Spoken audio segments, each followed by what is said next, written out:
드디어 이제 사무엘하 마지막 이제 말씀을 봅니다. 오랫동안 작년 올해 상하를 오랫동안 이렇게 쭉 봐왔습니다. 엘리 제사장 가정의 그 부패, 한나의 기도, 그리고 그에게 태어난 사무엘, 그리고 통일 왕국 사울, 그 다음에 다윗 왕 이야기라 이렇게 이제 쭉 진행되어 왔죠. 오늘은 다윗 노년의 이제 마지막 가기 전의 이야기로 오늘 우리가 마무리를 하게 됩니다. 인간 역사 가운데 개입하시는 하나님의 손길이 있습니다. 하나님을 떠난 인생에게 주어지는 고통과 환란이 있었죠. 그리고 간절히 찾는 자들에게 응답하시고 또 회복을 보여주셨던 그 이야기들이 이 사무엘 상하를 통하여 쭉 나타났습니다. 그런데 이제 마지막 부분에도 그 전체 사무엘 상하의 이야기 그 큰 그림의 또 일부가 다윗의 인구조사를 통하여 나타나죠. 다윗이 하나님 앞에 교만하여 인구조사를 했다가 뉘우쳐 회개했고 하나님의 징벌, 전염병이 왔고 그리고 또 하나님께서 그를 회복시켜주는 그런 내용이 마지막 장의 내용입니다. 우리가 지난주에 본 것처럼 다윗은 인구조사하고 난 다음에 할 때는 몰랐는데 한 9개월 20일 동안 인구조사하고 난 다음에 이것이 나의 교만, 죄였다라는 것을 깨닫게 되었고 하나님 잘못했습니다. 내 죄입니다. 회개를 하죠. 회개하고 난 다음에 이 징벌이 따라왔습니다. 전염병으로 7만 명이나 죽는 징벌이 따라왔습니다. 그에게 하나님은 명령하십니다. 선지자가 찾아가서 말합니다. 뭐라고 말합니까? 제단을 쌓으소서. 여호와를 위하여 제단을 쌓으소서. 이 제사를 오늘날 예배라고 생각하고 우리가 이 예배라고 봐도 무방할 것입니다. 이 예배에 대해서 오늘 말씀을 좀 보려고 하는데 하나님께 영광을 올려드리는 예배는 하나님의 명령입니다. 이사야 43장 7절 우리 같이 한번 읽어보겠습니다. 이사야 43장 7절입니다. 시작. 내 이름으로 불려지는 모든 자 곧 내가 내 영광을 위하여 창조한 자를 오게 하라. 그를 내가 지었고 그를 내가 만들었느니라. 하나님께서 인류를 향하여 내 영광을 위하여 지은 자라. 하나님이 창조한 모든 피조 속에는 하나님의 영광을 위한 것이다. 영광을 위한 가장 중요한 한 가지 길은 예배입니다. 하나님 앞에 예배를 드리는 거예요. 인간 창조 목적이 그것이라는 거예요. 사실 다윗은 우리가 성경을 쭉 보면서 예배자입니다. 얼마나 예배를 잘 드리고 많이 드렸습니까? 사울을 피해서 첫 번째로 도망갔던 자리가 놉 땅에 있었던 그 당시 놉 땅에 있었던 성막이었습니다. 그곳에서 제사장이 먹는 진설병을 먹지 않습니까? 그만큼 하나님을 찾았고 하나님을 섬기던 다윗이었습니다.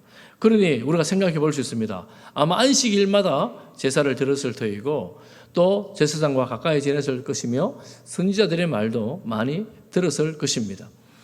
그러니 다윗은 늘 하나님과 가까이 지내는 그런 인생이었는데 우리가 이 24장 말씀을 보면서 회개한 다윗, 이 엄청난 재난, 7만 명이나 죽은 재난에 대해서 나와 내 집이 감당하게 해주십시오라고 하나님께 기도할 때 하나님이 너 제사 지내라 이렇게 말하는 거예요. 늘 드렸는데요. 이미 7만 명 죽었잖아요. 이걸로 부족합니까 하나님? 이렇게 생각할 수 있습니다.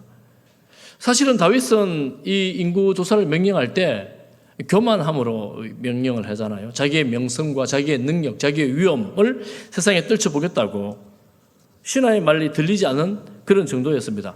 그 인구조사를 하던 9개월 정도의 10개월 정도의 시간에도 아마 제사를 안식일마다 드렸을 거예요. 그때 늘 드리는 예배 중에서도 그는 자기 뜻, 자기 고집만 남아 있었습니다.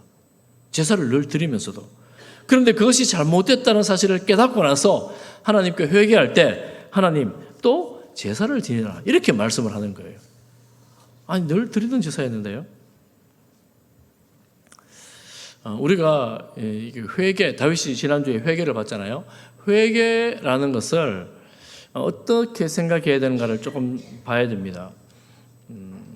하나님 이거 잘못했습니다. 용서해 주십시오. 이렇게 우리가 회개를 합니다. 그러면 그걸로 끝인가? 내가 하나님께 잘못했다면 뭐 됐지. 더 이상 뭐가 필요해요, 하나님? 이 끝인가? 어떤 삶을 살아야 될까? 회개 후에. 회개 후에 중요한 것 중에 한 가지는 뭐냐면 하나님 앞에서 그리고 하나님 안에서 하나님과 함께 살아가는 것입니다. 그러니까 회개 후에 그 삶은 하나님 앞에 나오는 것으로 이제 거듭나야 되는 거죠. 하나님 앞에 나온다는 이 말은 그저 예배당에 나온다, 교회에 나온다라는 말의 의미를 넘어섭니다. 어떤 의미일까요? 하나님을 예배하는 자가 된다라는 의미예요. 하나님께 예배드리는 자가 된다. 여러분, 하나님을 모르는 사람들은 예배를 드리지 않습니다. 여러분, 혹시 여러분 주변에 그 사람은 하나님 믿지도 않고 하나님 인정하지도 않아요. 그런데 예배당에 나와서 예배 드리는 사람이 있습니까? 혹시 그런 사람이 있던가요? 하나님을 모르는 사람들은 예배를 드리지 않습니다. 선교는 그저 우리보다 못 사는 동네에 가서 병원을 지어주고 학교를 지어주고 빵을 주는 것만이 아닙니다. 선교는 예배가 없는 곳에 예배를 심는 것입니다. 예배를 세우는 것입니다. 하나님을 하나님으로 예배드리게 하는 것이 선교입니다. 그래서 긍휼이 많으셨던 주님처럼 병원을 짓고 학교를 짓고 먹을 거리를 나누어 주는 것입니다. 그 자체가 목적이 아니라 하나님 앞에 예배드리게 하기 위해서 그렇게 하는 것입니다. 그러면 여러분 오늘 예배드리러 나오셨잖아요. 정말 잘 나오셨는데 이 예배를 하나님께 드린다라는 이 말의 의미는 여러분 한번 잘 생각해 보십시오. 내가 하나님께 예배를 드린다 이 말의 의미는 나는 나를 창조하신 전능하신 하나님 앞에 마땅히 예배를 드려야 되는 피조물입니다.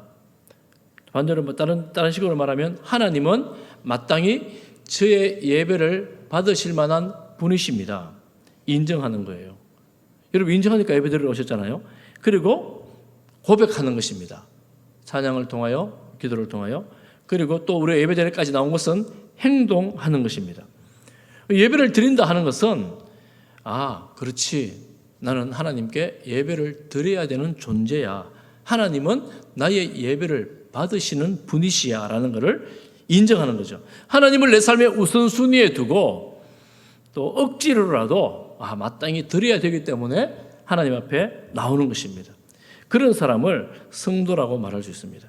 그러니 여러분 이런 관점에서 예배를 보면 예배에 대한 나의 태도가 나는 내가 하나님에 대한 어떤 생각을 가지고 있는지에 대한 생각을 할 수 있습니다. 태도를 할 수 있죠. 이 태도를 보죠. 여러분은 예배를 어떤 태도로 드리시는가? 어떤 태도로 나왔는가? 나는 그러면 어떻게 하나님을 대하고 있는가를 돌아볼 수가 있습니다. 억지로라도 드리면 다행인데요. 좋은 것은 더 나은 예배는 어떤 거겠어요? 감사와 기쁨으로 드리는 예배지요. 감사와 기쁨으로. 그런데 준비된 예배로 드려야 됩니다. 성경에서는 이렇게 말합니다. 예수님이 말씀하셨어요. 요한복음 4장 23절 너무나 중요한 구절인데 우리 함께 읽어보겠습니다. 시작. 아버지께 참되게 예배하는 자들은 영과 진리로 예배할 때가 오나니 곧 이때라. 아버지께서는 자기에게 이렇게 예배하는 자들을 찾으시느니라. 하나님은 예수님 직접 말씀하신 거잖아요. 하나님은 참되게 예배하는 자를 찾으십니다. 참되게 예배하는 자는 누구냐면 영과 진리로 예배하는 자입니다. 그 당시에 벌써 우물가 여인에게 한 말이죠. 예수님 시대에 벌써 하나님은 하나님께 이렇게 영과 진리로 예배하는 자들을 찾고 있다. 이렇게 말씀을 하셨습니다. 영과 진리로 예배 드린다는 게 무슨 말일까요? 영은 성령을 말하죠. 성령님은 항상 예수님을 가리킵니다. 예수님의 말씀을 생각나게 하고 예수님을 믿게 하고 예수님 앞에 나오게 하시는 분이시죠. 그리고 진리는 누구입니까? 예수님이십니다. 그러니 예수님 안에서 예수님을 믿음으로 이 성령이 함께하는 예배가 바른 예배, 참된 예배입니다. 여러분, 세상의 모든 종교에 예배가 있습니다. 종교뿐만 아니라 인류는 제2의 의식을 가지고 있습니다. 아프리카 정글의 어떤 소수 부족들 혹은 아마존 강가에 아직 문명화되지 못한 그런 종족들에게도 제의식이 있습니다. 신을 찾는 형식이 있다는 거예요. 우리말로 하면 예배가 있다는 겁니다. 각자 나름의 신에게 예배가 있습니다. 그런데 그런 예배, 이단들도 마찬가지인데 이단도 얼마나 열심히 예배를 드립니까? 그런 예배는 바른 예배가 되지를 못합니다. 왜냐하면 바른 예배는 영과 진리로 드려지는 예배가 바른 예배이기 때문에 그렇습니다. 영은 성령 안에서 그리고 진리 예수 그리스도 안에서 예배를 드리는 거예요. 이단들이 정말 열심히 예배를 드리고, 여러분 어떤 이단들 그 예배 모습 보면 신호 짓고 줄 딱 맞춰가지고 무릎 꿇고 예배를 드려요. 그래 열정적으로 찬양하고 박수치고 이렇게 하면서 딱 예배를 드리는 영상을 여러분 본 적 있으시죠? 지금 유명한 이단입니다. 그렇게 예배 드린다고 해서 그게 바른 예배가 되는가? 그렇지 않는다라는 겁니다. 왜냐하면 그들의 예배는 성령이나 예수님 안에서 드리는 예배가 아니고 그들의 교주를 향한 예배이기 때문에 그렇습니다. 인간을 향한 예배이기 때문에 그렇습니다. 우리는 예수님으로 말미암아 이렇게 바른 예배를 드릴 수 있는 길이 열려졌습니다. 우리는 성령님 안에서 예수님의 말 진리 안에서 예배를 드리니까 우리의 마음을 다해서 예배를 드려야 돼요. 정말 전심으로 예배를 드려야 됩니다. 그런데 간혹 이제 우리가 이제 예배 드릴 때 보면 그렇지 못할 때가 있죠. 몸은 있지만 마음은 다른 데가 계신 분들 혹 있을 수 있잖아요. 그리고 시선은 앞을 향하고 있지만 머리는 다른 걸 생각하고 있는 분들 가끔 있지 않습니까? 여러분 그 찬양할 때, 여러분 예배 드릴 때 내 마음을 다해서 찬양한다는 것, 예배 찬양할 때 여러분 목소리로 찬양하시기를 바랍니다. 여러분 목소리를 내셔야 돼요. 우리 찬양자도 아름답게 찬양하고 많은 분들이 찬양을 하는데 혹시나 뭐 나는 목이 혹은 노래를 잘 못해서 뭐 이러면서 안 내시는 분들은 여러분 하나님 앞에 여러분 목소리로 찬양할 수 있기를 바랍니다. 함께 하는 거예요. 그리고 성경을 읽을 때 함께 소리를 내서 하나님의 말씀 성경을 읽습니다. 내 마음을 다해서 하나님 앞에 올려드리는 것입니다. 말씀을 들을 때 기도할 때 함께 아멘하면 화답을 합니다. 예배에 적극적으로 동참하는 거죠. 왜 이렇게 해야 되는가? 이 예배는 하나님이 받으시기 때문에 하나님이 받으시는 예배에 내가 열심히 성심으로 참여하겠습니다. 이런 마음으로 예배를 드립니다. 웬만하면 앞자리에 나오셔서 예배를 드리시기를 바랍니다. 우리 할렐루야 찬양자 여러분, 앞자리가 은혜의 자리가 맞지요? 예, 아멘. 은혜, 왜 앞자리가 은혜로울까? 앞자리에 앉으면 뒷자리에 앉는 사람들보다 약간 더 집중력이 좋을 수가 있습니다. 이렇게 앞에서 보면 뒷자리에 앉는 분들은 고개를 숙이면 기도를 하는지 핸드폰을 보는지 제가 잘 몰라요. 그런데 앞에 앉으면 약간 더 잘 알 수가 있잖아요. 요즘 예배를 방해하는 것 중에 한 가지가 핸드폰입니다. 그래서 여러분 예배 들어오시기 전에 가능하면 핸드폰을 끄고 예배당에 참여하는 게 좋습니다. 어르신들은 끄는 걸 잘 모르시더라고요. 그러니까 어르신들 모르시는 분이 어쩔 수 없지만 가능하면 예배에 집중하십시오. 예배 드릴 때 핸드폰 받으러 쫓아나가거나 예배 드릴 때 이러고 핸드폰 받고 이러지를 마시기를 바랍니다. 근데 어르신은 제외입니다. 너무 연세가 많으신 분들은 쫓아나가지도 못하고 끄는지도 모르고 뭐 이러면 어떡하겠어요? 뭐 어쩔 수 없을 수도 있지만 가능하면 예배 시간에 여러분 온 마음을 다해서 전심으로 하나님께 예배 드리는 것이 좋습니다. 그렇게 드리는 것이 맞는 일이겠지요. 그리고 또한 예배에는 성실함으로 여러분 참여하시는 게 좋습니다. 특별한 뭐 일이 있을 수 있죠. 예배 참석하지 못할 일이 있을 수 있지만 가능하면 꼭 예배 참석하시기를 바랍니다. 예배 우선의 삶은 내 삶이 하나님 우선의 삶이다라는 것을 인정하는 것입니다. 하나님 우선을 인정하는 것입니다. 우리가 하나님을 믿어 섬길 때 하나님이 내 삶의 우선순위입니다. 나를 만드신 분입니다. 이렇게 고백하는 거잖아요. 그러니 하나님 앞에 우선으로 나 자신을 드리는 예배자가 될 수 있기를 바랍니다. 이런 의미에서 하나님께서 기뻐 받으시는 예배자가 되는 것이 바른 성도의 삶이다라고 말씀을 드릴 수 있습니다. 한번 따라해 보겠습니다. 하나님께서 기뻐 받으시는 예배자가 됩시다. 좀 깁니까? 짧게 하겠습니다. 예배를 잘 드립시다. 아니, 잘 드립시다 말고 잘 드립시다.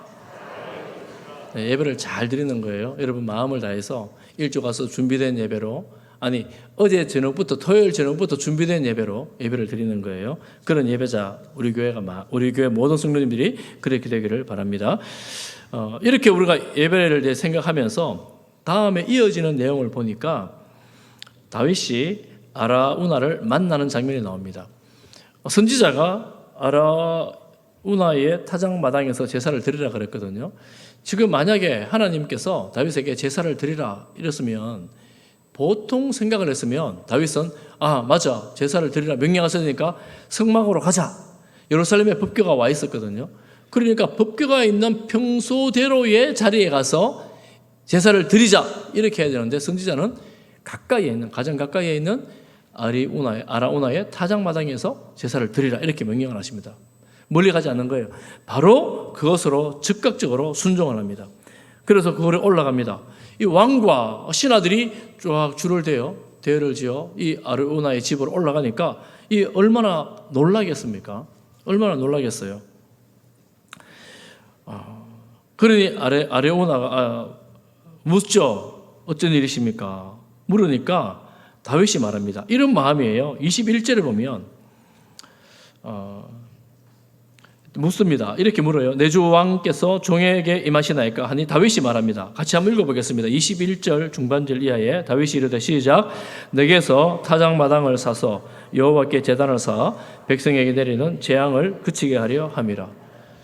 다윗은 이 자리에서 마당을 사서 백성에게 재앙을 그치게 하는 제사를 드리려고 한다 이렇게 말하죠. 다윗의 마음이 들어있잖아요.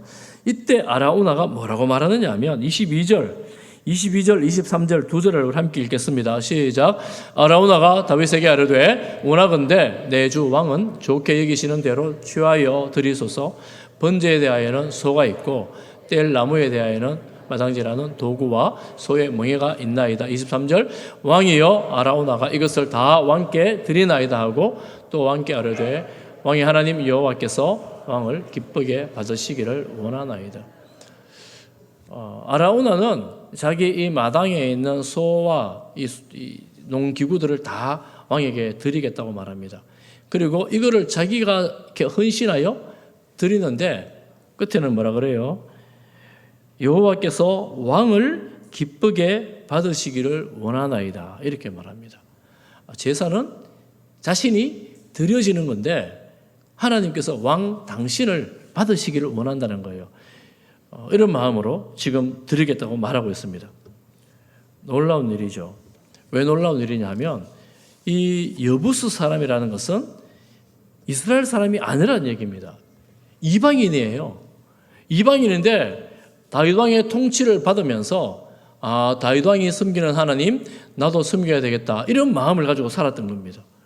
다윗 왕이 제사를 드리겠다니까 내 거 전부 다 가져가십시오 이렇게 말하는 겁니다.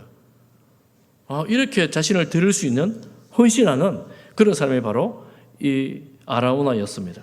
그것을 가지고 다 드리는 거예요. 다윗이 뭐라고 말하느냐 하면 여러분 또 성경 같이 한번 읽어볼까요? 24절을 같이 한번 읽어보겠습니다. 시작. 왕이 아라우나에게 이르되 그렇지 아니하다. 내가 값을 주고 내게서 살이라. 값 없이는 내 하나님 여호와께 번제를 드리지 아니하리라 하고 다윗이 은 50세겔로 타작마당과 소를 사고. 아라우나는 이거 드릴 테니까 이걸로 드리십시오 이렇게 말합니다. 왕이니까 뭐 그거 받아서 드린다고 해가지고 뭐 대단한 일이겠습니까? 축복기도 해주면 되잖아요. 하나님 아라우나가 이렇게 헌신합니다. 이것을 하나님 받아주십시오. 복을 주십시오. 이렇게 하면 되잖아요. 그런데 그렇게 하지 않습니다. 그렇지 아니하다.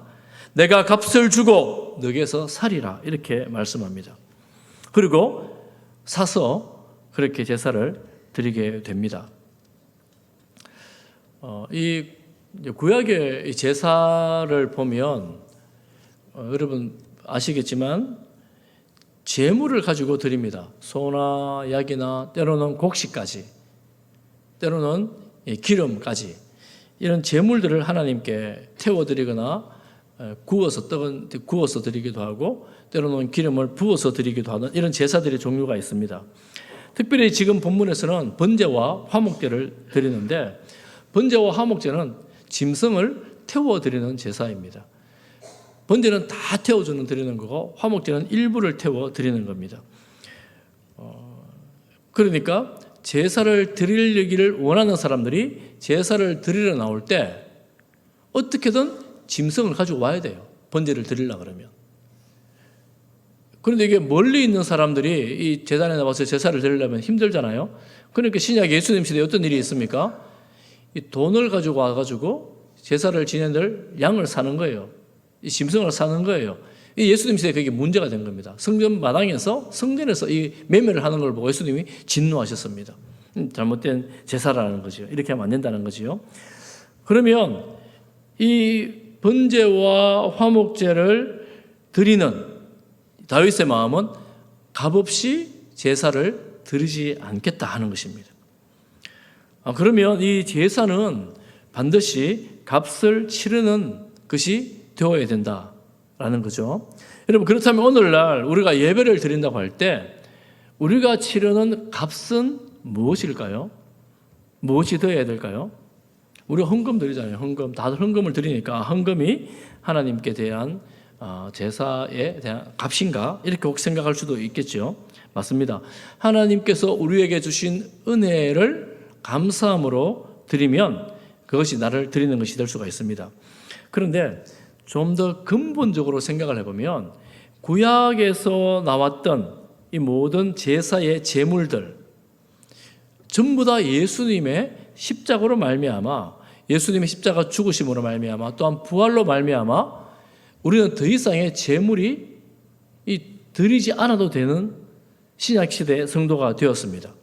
우리의 예배는 나를 위해 십자가에서 죽으신 예수 그리스도, 우리를 어렵다 하기 위해서 살아나신 예수님의 부활, 예수님을 믿고 믿음으로 제사를 드리는 거예요. 우리가 오늘 이 자리에서 모여서 예배를 드릴 수 있는 것은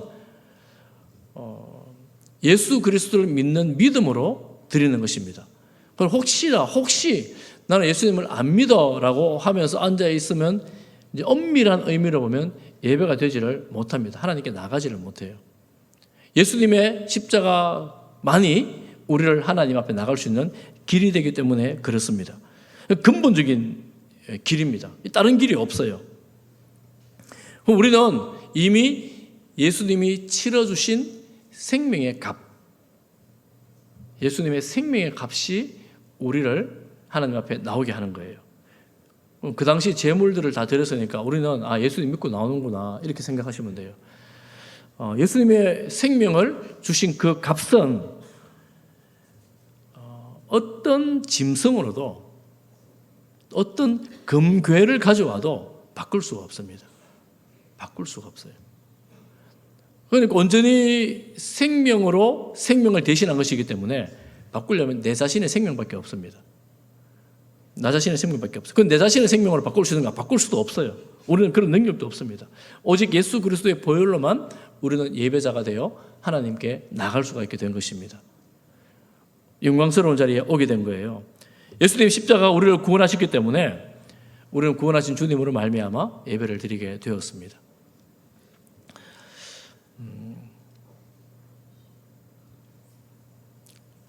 헌금은 우리가 그럼 어떤 의미로 드리는 건가? 여러분, 생명을 준다는 것은 나 자신을 드린다는 거예요. 짐승이 구약에 죽는 것은 내 대신 죽는 겁니다. 나를 드리는 거예요. 그러면 우리가 오늘날 헌금은 나 자신을 드린다는 의미에서의 헌금이라고 말씀을 드릴 수가 있습니다. 왜 드려요? 나를 위해서 십자가 죽으시고 부활하신 예수님, 생명 주신 예수님, 나를 사랑하신 하나님, 나를 구원하신 하나님 너무 감사합니다. 은혜에 대한 감사함으로 헌금을 드리는 것입니다. 우리 시간을 들여 오늘 예배당에 나오셨잖아요. 우리 몸을 들여 예배 자리에서 또한 하나님께 올려드립니다. 헌금 역시도 나를 드리는 상징이 되어집니다. 그러면 얼마만큼 드리면 여러분을 드리는 값을 대신할 수 있을까요? 기준은 무엇일까요?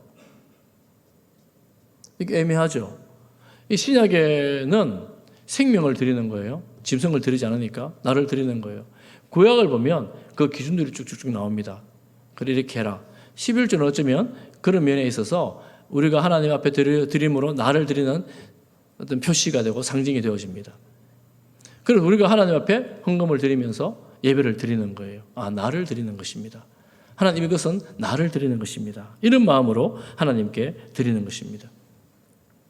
우리가 주 앞에 나올 때마다, 하나님 앞에 나올 때마다 예수님의 그 십자가의 은혜를 생각하고 또 생명 주신 그 사랑을 기억하고 하나님 앞에 나 자신을 드리는 예배가 되기를 바랍니다. 요즘에 논란이 많아요. 11조를 뭐 예수님 십자가에서 해결했기 때문에 안 드려도 된다, 이런 유튜브들이 많이 있더라고요. 보니까 11조는 아브라함도 드렸고 야곱도 드리죠. 다 율법 이전의 분들입니다. 율법 이전의 분들이에요. 이 법으로 해결되고 이런 것들이 아닙니다. 구원하신 은혜, 살려주신 은혜, 아브라함은 전쟁에 승리하게 해주신 은혜에 감사함으로 드리는 거예요. 여러분, 11조는 그런 의미로 하나님 앞에 올려드리는 것입니다. 우리는 헌금이 정말 감사합니다, 하나님 은혜 고맙습니다, 이런 마음으로 올려드리는 것입니다. 우리가 하나님을 사랑하는 마음으로 봉사도 하고 감사한 마음으로 헌금도 드리고 무엇보다 헌신을 나를 다 드린다는 마음으로 드릴 때 하나님께서 받으시는 것이 되는 것이죠. 우리 예배가 그런 거라는 겁니다. 특별히 번제, 오늘 화목제는 번제는 조금 전에 말씀드린 것처럼 나를 다 태워드리는 헌신을 말합니다. 여기는 속죄의 의미도 있고 감사의 의미도 있죠. 나를 살려주신 하나님 감사합니다, 이런 의미가 있죠. 그리고 화목제는 이렇게 드리는 거예요. 제물의 일부를 태워드리고 나머지 부분들은 함께 가족들이 제사장과 함께 나누어 먹는 것입니다. 이거는 하나님께서 우리와 함께 해주신 것을 감사합니다, 감사의 의미, 그리고 회복의 의미가 있습니다. 화목하게 된다는 의미가 있어요. 그리고 그 당시에 화목제를 드렸다는 것은 하나님이 진노하셔서 우리를 이렇게 징벌을 내렸다면 하나님 이 제사로 하나님과 우리가 화목하게 되었습니다 라는 것을 상징적으로 보여주는 제사입니다. 그러니까 이 번제, 회개와 헌신으로 화목까지, 회복까지 나온 그런 제사라고 말씀드릴 수가 있겠죠. 제사 형식은 비슷하지만 평소에 제사를 늘 드렸던 제사예요. 다윗이 성막에서 늘 드렸던 제사인데 특별한 제사로 하나님께 드린 것입니다. 그러니까 이 제사를 거치고 나서 어떻게 됩니까? 25절 맨 마지막에 우리 25절 한번 읽어볼까요? 25절 같이 봅니다. 시작. 그곳에서 여호와의 일을 위하여 제단을 쌓고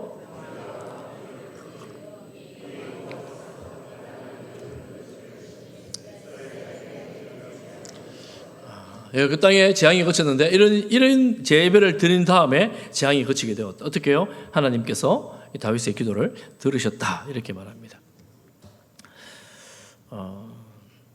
특별하지요. 특별하지요. 우리 성도들이 오늘날 드리는 예배, 여러분들도 매주일마다 예배를 드리잖아요. 예배를 또 여러 번 드리는 분들도 있지 않습니까? 예배를 드릴 때 여러분 인생에 특별한 예배가 있습니다. 여러분 혹시 여러분 각자마다 아마 여러분 인생에 있었던 특별한 예배가 있을 거예요. 잊지 못할 예배가 있을 겁니다.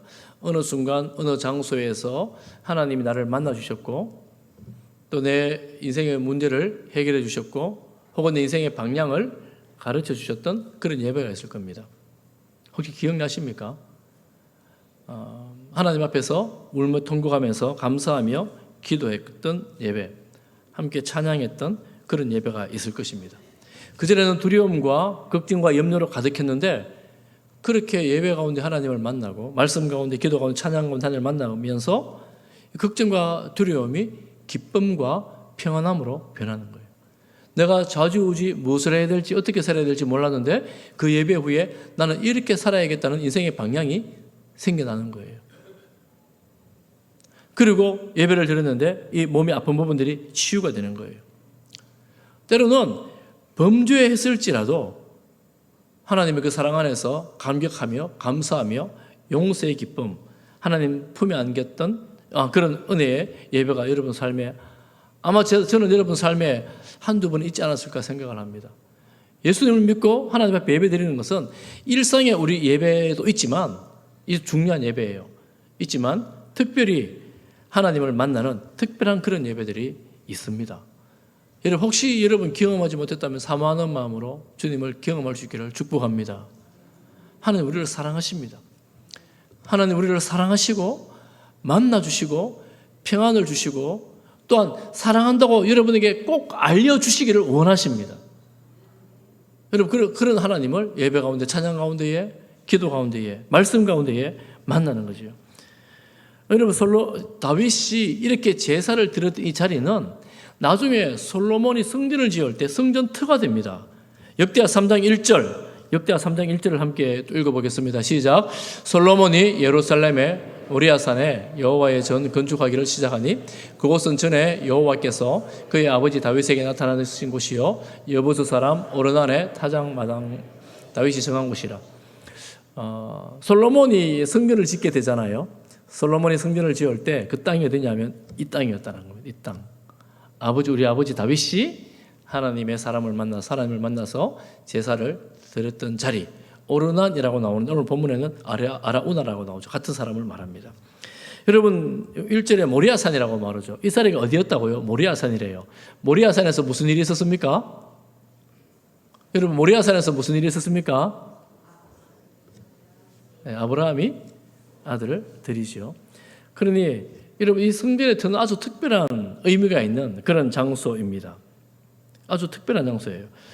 그런데 우리가 그러면 그 특별한 장소에서만 예배를 드려야 되나? 그렇지 않습니다. 그렇지 않습니다. 믿음의 조상 아브라함은 가는 곳마다 제사를 드렸어요. 그 아들 이삭도 야곱도 제사를 가는 곳마다 드립니다. 과거의 구약시대에 이 성전이 그래서 중요한 의미를 가지지만 성전은 사라졌습니다. 언제요? 예수님의 십자가 사건 이후에.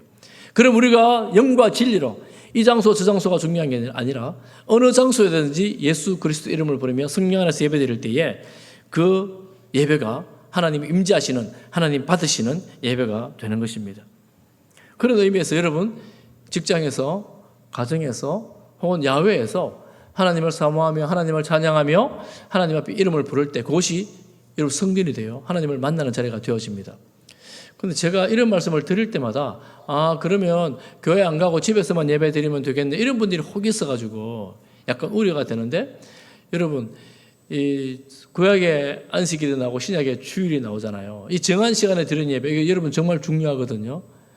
여러분 이 정한 시간의 예배를 우선으로 하고 내 삶에 꼭 정해놓고 하나님 앞에 예배 드릴 뿐만 아니라 여러분 일상에서 직장에서 혹은 야외 어디서든 하나님을 생각하고 하나님을 예배하는 그런 성도들 되시기를 축복합니다. 그것뿐만 아니라 여러분 어떤 집안에 경사가 있을 때 이사를 했을 때 새로운 일을 시작할 때 여러분 하나님을 생각하면서 이 일의 주인이 하나님입니다. 하나님 도와주셔야 됩니다. 하나님을 찬양합니다.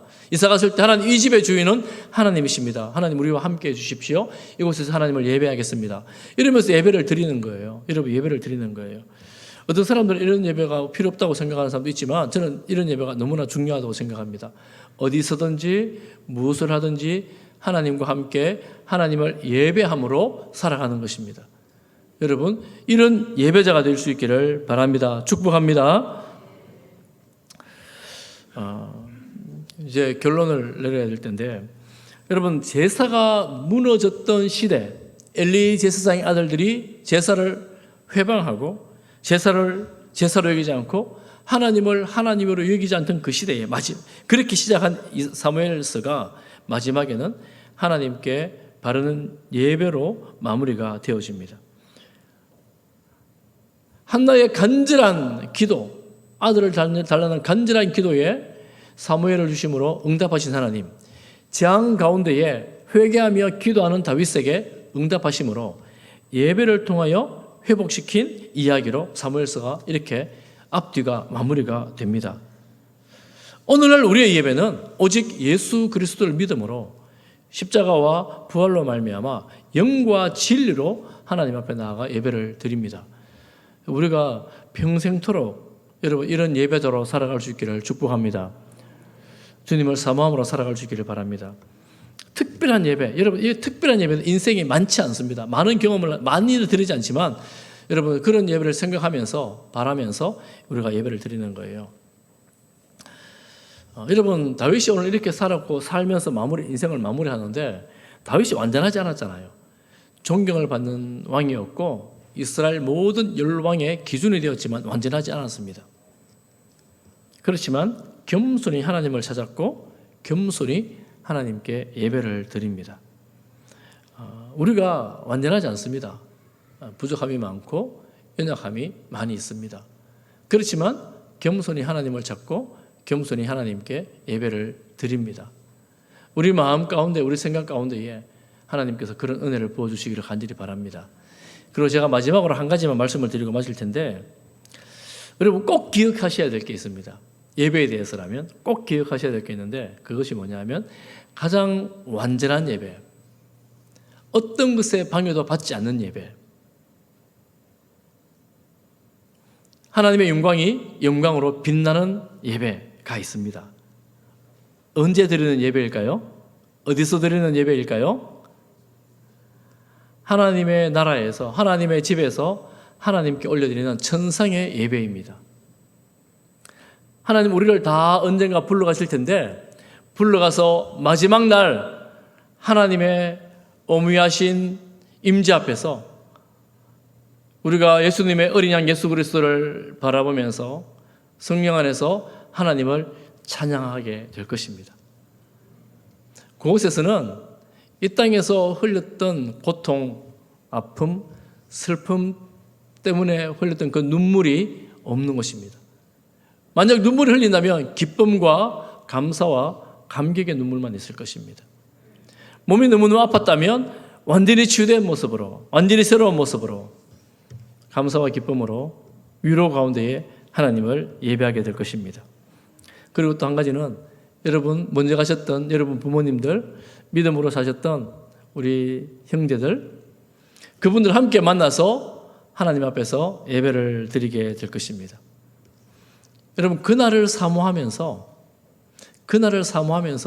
오늘의 예배를 드리는 거예요. 이 예배는 천국에 가서까지 영원하다. 그날을 사모하면서 예배를 드릴 때 우리 마음을 다하고 우리 몸을 다해서 뜻을 다해서 하나님 사랑함으로 예배를 드리는 것입니다. 여러분 가운데에 그 천국의 위로가 참 위로가 되어져서 영원한 주님 바라보면서 예배 드리는 주의 백성들 될 수 있기를 주님의 이름으로 축복합니다. 다 같이